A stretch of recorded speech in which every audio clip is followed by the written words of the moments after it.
주를 찾는 모든 자들이 주로 말미암아 기뻐하고 즐거워하게 하시며 주의 구원을 사랑하는 자들이 항상 말하기를 하나님은 위대하시다 하게 하소서.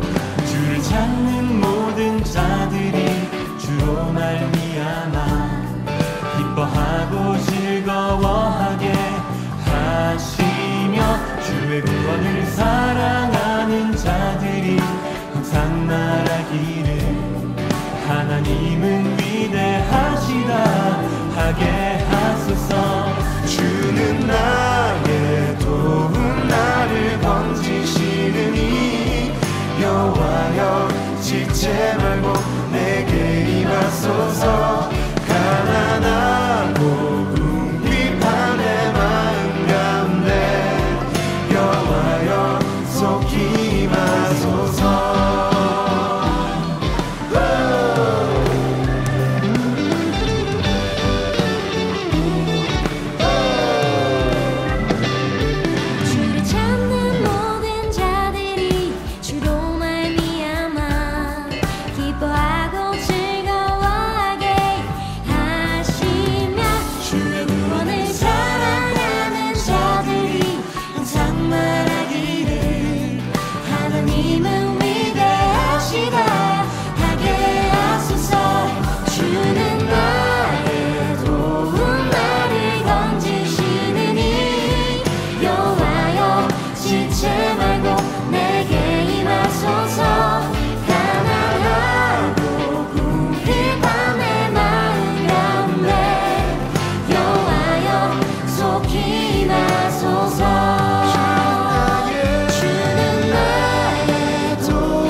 오늘 우리에게 주시는 하나님의 말씀은 고린도전서 15장 35절에서 49절의 말씀입니다. 누가 묻기를 죽은 자들이 어떻게 다시 살아나며 어떠한 몸으로 오느냐 하리니 어리석은 자여 내가 뿌리는 씨가 죽지 않으면 살아나지 못하겠고 또 내가 뿌리는 것은 장래 형체를 뿌리는 것이 아니요 다만 밀이나 다른 것의 알맹이 뿐이로되 하나님이 그 뜻대로 그에게 형체를 주시되 각 종자에게 그 형체를 주시느니라. 육체는 다 같은 육체가 아니니 하나는 사람의 육체요 하나는 짐승의 육체요 하나는 새의 육체요 하나는 물고기의 육체라. 하늘에 속한 형체도 있고 땅에 속한 형체도 있으나 하늘에 속한 것의 영광이 따로 있고 땅에 속한 것의 영광이 따로 있으니 해의 영광이 다르고 달의 영광이 다르며 별의 영광도 다른데 별과 별의 영광이 다르도다.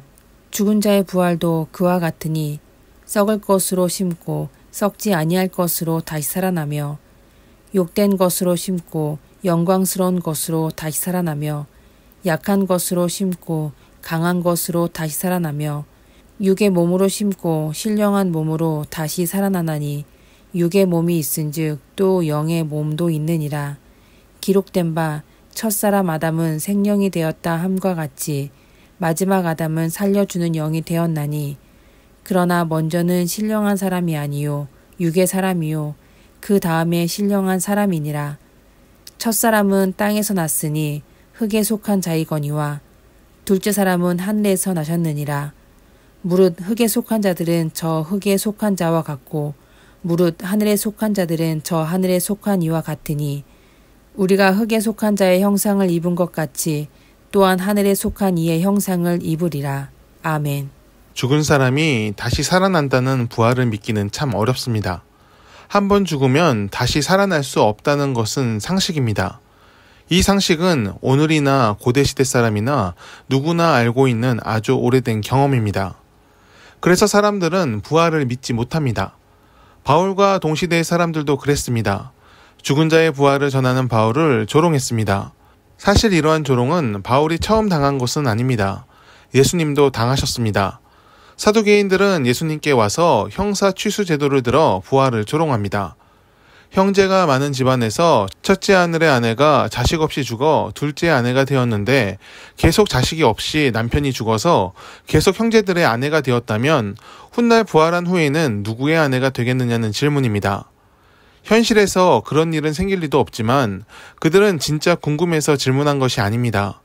부활을 부정하고 예수님을 모욕하기 위해 억지 논리를 만들었습니다. 하지만 예수님은 그 질문에 진지하게 대답하십니다. 하나님 나라의 부활은 그런 것이 아니다 라고 말씀하십니다. 세상의 이해나 제도 안에서 이루어지는 부활이 아니라 하십니다. 부활 후에는 세상의 사람이 아니고 하나님 나라의 백성입니다. 거기서는 세상의 제도와 인간관계로 살아가는 것이 아니라 하나님 나라의 법과 영원한 화평 안에서 살게 됩니다. 바울도 예수님처럼 말합니다. 부활은 하늘에 속한 형체의 모습으로 이루어집니다. 세상에서 약한 자였어도 그 부활에 참여하는 자는 강한 자로 살아납니다. 그 강함은 하나님으로부터 온 것입니다. 주와 함께함으로 함께 그 나라의 백성으로 존재함으로 세상에서 이룰 수 없는 평화와 화평을 가진 자로 살아납니다. 우리는 이 세상을 살고 있으나 이미 부활의 은혜를 입은 사람들입니다. 우리의 구원은 이미 예수님의 이름으로 확정되었으며 우리는 주의 부활에 참여하는 자로 인증이 되었습니다. 그러므로 우리는 비록 지금 세상에서 살고 있으나 하늘에 속한 자, 하나님의 사람으로 살아야 합니다. 세상은 예수의 부활을 믿지 못하고 다가올 부활도 알 수 없습니다. 그들 안에는 믿음도 성령도 없기 때문입니다. 하지만 우리 안에는 성령께서 계십니다. 우리의 믿음을 지지하시며 우리가 주께 기도할 때 우리에게 그 뜻을 알려주십니다. 첫사람 아담은 죽음을 세상에 가져왔으나 두 번째 아담인 예수님은 영원한 생명의 길을 세상에 열어놓으셨습니다. 그 생명의 길에서 얻는 열매가 곧 부활의 소망입니다. 항상 하나님을 바라보며 부활의 소망을 품길 바랍니다. 주의 부활은 단지 죽었던 몸만 되살아나는 것이 아닙니다. 죽음의 권세도 하나님의 뜻을 막을 수 없음을 나타내고 그 뜻 안에 있는 그리스도인들도 죽음을 두려워할 필요가 없음을 나타냅니다. 바울이 살아도 주를 위해 살고 죽어도 주를 위해 죽겠다고 고백할 수 있던 이유는 부활의 은혜가 이미 바울 안에 있었기 때문입니다. 세상에 있으나 세상에 속하지 않은 사람들이 우리 그리스도인들입니다. 이는 세상과의 단절이 아니라 하늘의 사람으로서 세상에 그 은혜를 흘려보내는 통로가 되어야 함을 말합니다. 오늘도 부활의 증인으로 살기를 바랍니다. 그리고 그 증인의 위치를 넘어 부활에 참여하는 자로 믿음의 승리를 이루는 하루가 되기를 축원합니다. 기도하겠습니다. 주님, 우리가 항상 은혜의 길에 서게 하옵소서. 믿음 없이 살지 않게 하시고 흔들리지 않는 반석 위에 믿음의 집을 짓게 하옵소서. 예수님의 부활을 통해 소망을 얻게 하시고 그 부활의 증인이 되어 오늘 부활의 은혜를 얻게 하옵소서. 죽은 후에 오는 부활을 기대하는 것을 넘어 오늘을 살면서 부활의 소망을 나타내는 하늘의 사람, 하나님의 사람으로 살게 하옵소서. 예수님의 이름으로 기도드립니다. 아멘. 함께 중보 기도하길 원합니다. 부활의 소망이 우리의 삶을 채우기를 원합니다. 사망의 어두움이 삶을 지배하지 않게 하시고 빛 대신 예수님을 바라보며 오늘을 감사함으로 살게 하옵소서. 죽음의 벽을 허무시고 천국의 복음을 이 세상에 가져오신 예수님을 바라보며 오늘의 삶을 승리하도록 하옵소서. 세상이 우리를 고단하게 할지라도 신실하게 믿음의 여정을 지켜가도록 인도하여 주옵소서. 성도의 삶을 지켜주시길 원합니다. 육신의 병과 경제적인 어려움으로 고단함을 겪는 이들에게 하늘의 위로를 베풀어 주옵소서. 병마와 싸우는 이들에게 치유의 빛을 주시고 고난에 빠져 길을 찾고 있는 이들에게 지혜의 길을 열어 주옵소서. 예수 그리스도처럼 하나님을 신뢰함으로 모든 것을 이기도록 하옵소서. 이 땅의 교회들을 지켜주시길 원합니다. 대한민국의 근대사에서 개신교의 역할이 참 컸습니다. 사회의 연약한 부분을 메웠고 도움이 필요한 자들을 보살폈습니다. 좋은 길을 제시하며 정의와 긍휼을 교회가 실천했습니다. 하지만 주님, 오늘날 교회는 머리를 숙이지 않습니다. 세상이 기뻐하는 영광을 교회의 영광으로 삼으며 교만과 벗하는 것을 부끄러워하지 않습니다. 주여, 어려운 상황에 있는 한국교회를 긍휼히 여겨 주옵소서. 교인이 줄어서 문제가 아니라 예수의 마음을 잃은 것을 깨닫게 하옵소서. 한 영혼이 돌아옴을 기뻐하셨던 예수님의 마음을 품어 우리가 진정 추구해야 할 가치인 사랑을 회복하게 하옵소서. 영혼의 돌아옴을 기뻐하며 긍휼과 희생, 정직과 평화를 나타내는 교회 공동체가 되게 하옵소서.